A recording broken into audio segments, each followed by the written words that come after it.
Recent reports from within the Pentagon have uncovered troubling signs of what is being described as a culture of fear inside the Department of Defense. One of the most significant incidents contributing to this sentiment occurred recently when Secretary of Defense Pete Hegseth made the controversial decision to fire Navy Chief of Staff John Harrison. The unexpected firing has raised not only questions about Harrison's qualifications, but has also sparked concerns about the internal climate within the Pentagon, with sources claiming that the decision has compounded a sense of unease and uncertainty among military officials. The Pentagon, as one of the largest and most influential government institutions in the world, has always operated under a complex web of authority and hierarchy. Traditionally, the military has been known for its strict discipline, unwavering loyalty, and top-down leadership. However, recent events suggest that these traditional virtues may be clashing with a more modern need for transparency, open communication, and innovation, revealing an environment where internal power struggles and fears of retribution are reportedly growing. The firing of John Harrison. What we know so far. John Harrison was appointed Navy Chief of Staff to oversee the Navy's operations and ensure that the department was meeting its strategic objectives. However, his tenure has been marked by significant challenges, including disputes with senior military officials and concerns about his approach to leadership. According to sources close to the situation, Harrison's firing was sudden, and the reasons behind the decision remain unclear.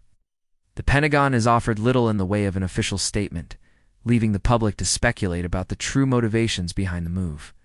One senior official, who spoke on condition of anonymity, claimed that Harrison's dismissal was more than just a reflection of his leadership style. Instead, they argued that it was symptomatic of a deeper issue within the Pentagon, a culture of fear that has begun to permeate its ranks. This fear is said to stem from a growing concern among military leaders that speaking out or challenging decisions from above could lead to similar repercussions.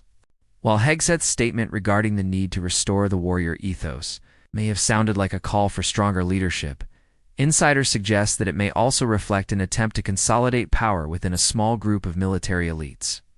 This has left many lower-ranking officers and staff members feeling marginalized and fearful of voicing concerns or offering dissenting opinions. The growing culture of fear within the Pentagon. To understand the significance of Harrison's firing, it's important to examine the broader culture within the Pentagon and the military as a whole. The Department of Defense, like many large bureaucratic organizations, has always been prone to power struggles and internal politics. However, recent trends suggest that these issues have become more pronounced, particularly as military leadership grapples with modern challenges, including technological advancements, global security threats, and internal reform efforts. Historically, the military has operated under a top-down leadership model, where orders come from the highest echelons and are carried out without question. This structure has its merits in certain situations, particularly in combat, where quick decisions and strong leadership are essential. However, critics argue that this rigid structure is increasingly incompatible with the complex, multifaceted nature of modern military operations.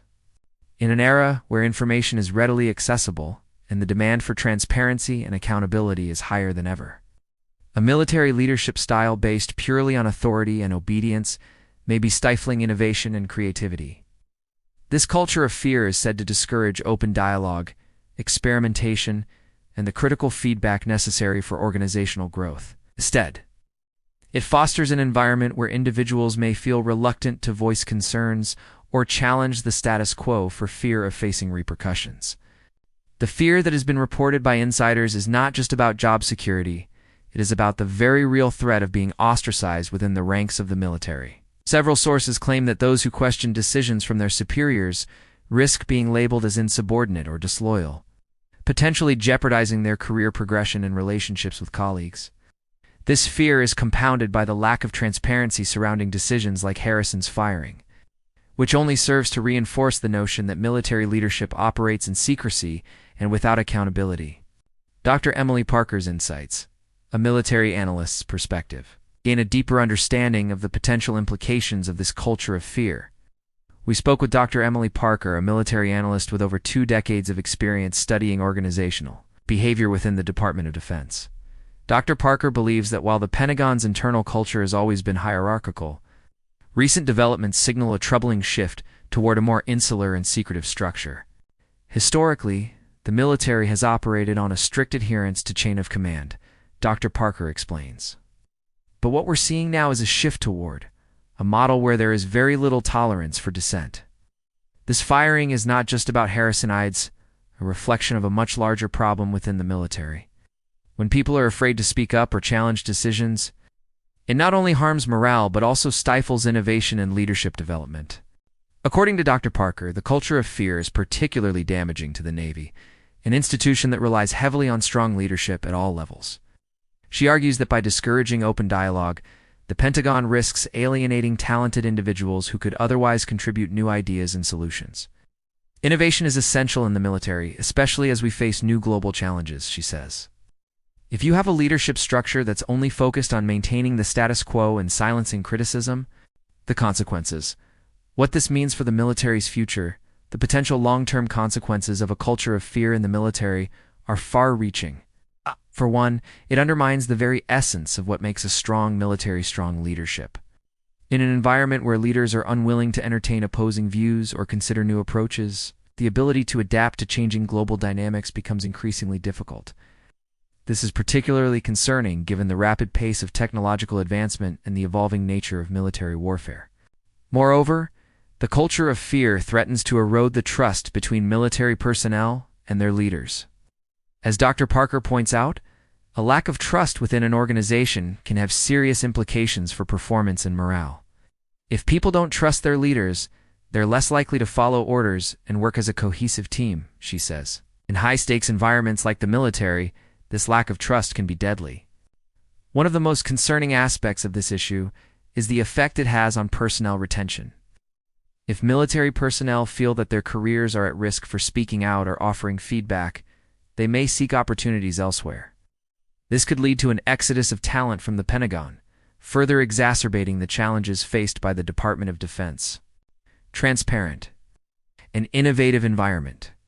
Dr. Parker believes that real change can only come if the military leadership acknowledges the problems within its ranks and takes concrete steps to address them. This is an issue that goes beyond one firing or one individual, Dr. Parker concludes. It's about the future of the military and the kind of leaders we want to cultivate. If we want to continue to lead on the global stage, we need to create an environment where people can speak up, challenge the system, and bring new ideas to the table. As for the case of John Harrison, his firing has become a flashpoint in a broader conversation about leadership, power, and the need for transparency within the military. It remains to be seen whether the Pentagon will take this opportunity to reassess its internal culture or continue to operate in the shadows. Conclusion: the path forward.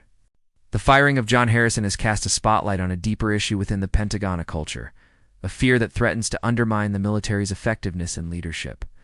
As the Department of Defense moves forward, it must address these issues head-on, ensuring that its leadership is transparent, accountable, and open to new ideas. Only then can the military continue to evolve and meet the challenges of an increasingly complex world.